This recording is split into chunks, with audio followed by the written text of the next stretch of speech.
Bonjour à tous, BBFM Info, Big Boss for Mafia, la chaîne dans tous ses états. Alors on y va. Le FRIC, le Conseil représentatif des institutions juives de France, appelle à la prière. Non. Ah non. Ils appellent les responsables de LR à rejeter tout accord avec le RN. Ma poulette. Oui, Julie. Manu le malin propulse un petit genou, un petit peu bené, et vire les députés, et lui reste. Ouais. Darmanin, pendant ce temps-là, parle d'attentat. Souvenez-vous, en 2017, Manu avait dit ce sera moi ou le chaos. Du coup, laisser le RN en place lui permettra de ne pas être responsable du chaos. Et de revenir, du coup, pour peut-être sauver la France. Mais alors là, il nous faudra un régime autoritaire. Ah bah oui, parce que ça, pour faire revenir au calme, ça va être compliqué, sinon ça va être très compliqué. Ah ben c'est un prophète, Manu, hein, c'est un prophète. Voilà pourquoi le fric, le CRIF, l'appel à la prière. L'UE vient de commander 40 millions de savates pour les poules. C'est pas pour les poules? Pas pour les poules. À contre la grippe aviaire, c'est bien les poules. Les humains, ils n'ont pas la grippe aviaire. C'est jamais arrivé. C'est pour les humains. C'est pour les humains. Oui. C'est pas pour les poules, hein. C'est pour les humains. 40 millions de doses. D'accord. Élection. Jérôme Cahuzac a quand même été condamné pour faute fiscale, mais sera candidat dans le Lot-et-Garonne. Ah ben, les gens sont pas rancuniers. Ah ben non, moi je te dis, les gens sont pas rancuniers. Oui, ils ont pas de mémoire, ça je sais pas. Ok, on continue. Oui, je continue. Gabriel Attal, met des vidéos en ligne pour inciter les jeunes à voter. Il vend l'Europe avec Nintendo, un préservatif dans la main droite et un chargeur. C'est la nouvelle tendance pour que tout le monde vote. Ciotti. Alors Ciotti, lui, il est viré. Il est viré parce que on ne joue pas dans la cour du RN quand on est LR. Voilà. Et alors que Bordelin, si tu regardes bien, lui, il est pour l'immobilisme dans le changement. Et puis finalement, il s'est ravisé, parce que depuis qu'il veut être le calife, à la place du calife, il n'est plus du tout sûr d'abroger les lois retraite. Plus du tout. Ah bah tu sais, RN, c'est un concept. Hein. C'est un concept, RN. Hein. C'est le reste nébuleux. Hein. Ah non.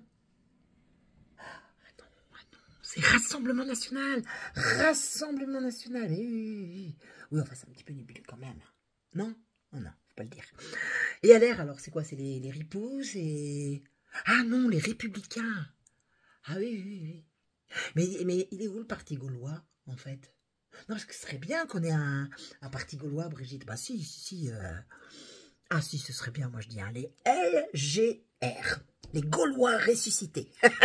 Ah, ça sonne bien. Non. Oh ben moi je trouve que c'est... Moi j'aime. Hein. Ah moi j'aime. Oui, on n'en est pas là. Mais on peut en parler. Hein. On passe à la météo. Oui, on passe à la météo.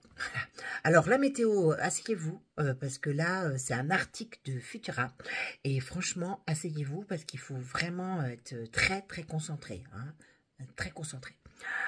Phénomène climatique, El Niña et El Niño. Attends, la météo est genrée ou comment ça se passe, Brigitte, là? Parce que... On peut. Ah, on peut ça. Ça, on peut. D'accord. Ok. D'accord. Donc, un grand changement de configuration météo s'en vient et est en train de se mettre en place au niveau mondial. La phase climatique El Niño se termine et une autre ne va pas tarder à arriver. C'est la Niña. El Niño se termine avec un temps très humide, perturbé, qu'on a connu en octobre. À l'arrivée de la Niña cet été, est-ce que ça va changer les choses? Futura pose la question. Un changement d'orientation des vents fait progressivement remonter des eaux froides des profondeurs et fait chuter la température de l'eau du Pacifique équatorial. Cette mise en place de la Niña aura des conséquences variables dans les différentes régions du monde. Certaines seront plus humides, d'autres plus sèches, d'autres seront plus chaudes et d'autres plus froides. Incroyable. Truc qui n'est jamais arrivé. Jamais. Fou, hein, quand même. C'est dingue.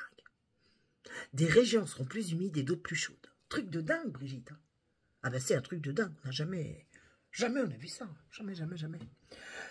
Au niveau global, la Niña a un effet légèrement refroidissant, contrairement à son homologue chaud, El Niño. Mais qu'en est-il pour la France? Eh oui, qu'est-ce qui va se passer en France? Comme si on n'avait pas assez d'emmerde, je te jure.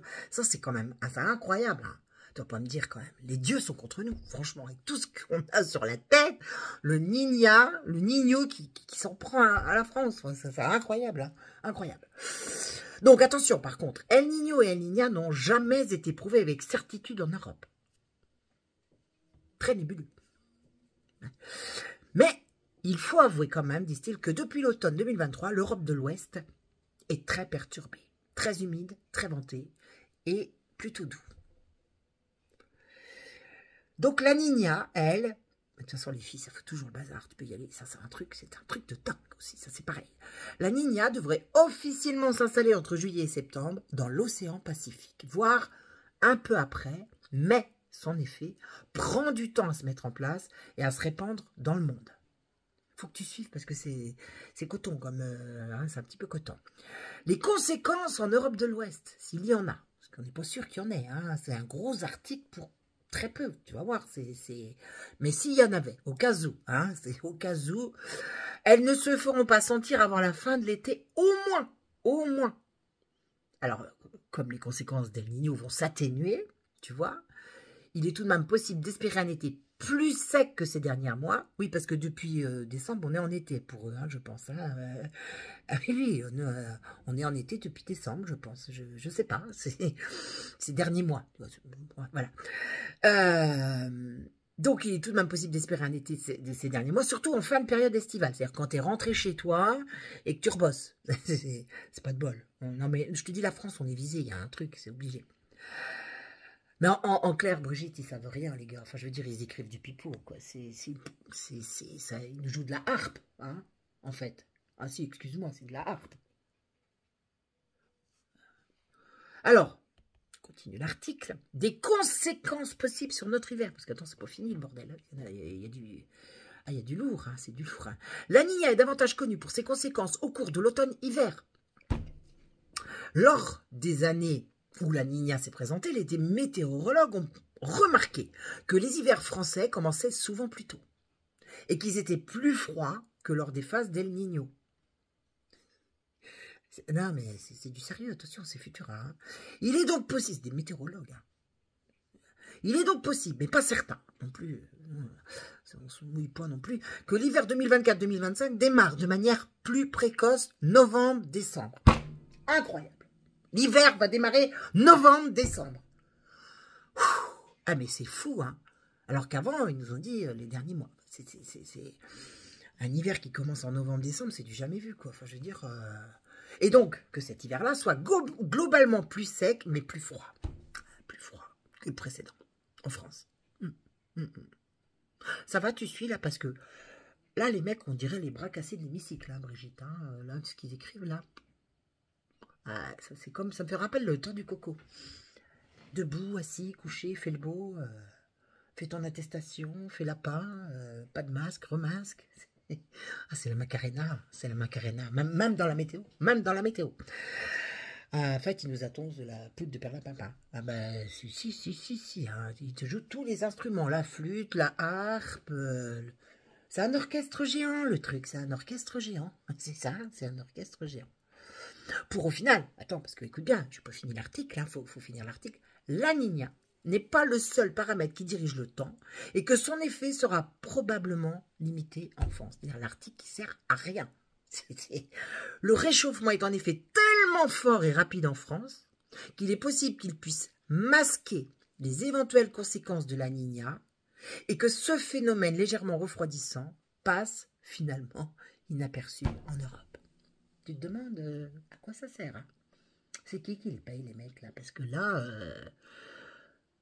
c'est incroyable. Hein. Alors, lors des hivers 2020, 2021, 2022, marqués par un triple, ah, c'est pas un doublé, c'est un triple, hein, un triple Niña, en fait. Hein, les températures se sont maintenues, tu vois, à des niveaux au-dessus des moyennes de saison en France. Et là, ça va changer, je pense. Voilà. C'est un article hyper important. Si tu arrives à le décrypter, hein, par contre, parce qu'il faut vraiment le lire. Enfin, je veux dire, il faut que tu te lèves à 8 h du matin, que tu aies passé une bonne nuit, tu vois, et que tu puisses le lire avec toutes tes neurones en place. Parce que si tu lis pas avec tes neurones en place, tu peux pas comprendre. Ah bah, tu peux pas comprendre. Ah, puis les mecs, ils sont payés pour faire ça, jouer de la flûte et de la harpe. Hein. Ah bah, si. Ah, moi, je comprends mieux pourquoi ils votent, les gens. Je comprends bien. Ils sont complètement paumés, complètement. Debout, assis, tout ça, ça les a complètement vrillés. Vrillés, bah, même les météorologues, c'est pour te dire quand même. Voilà.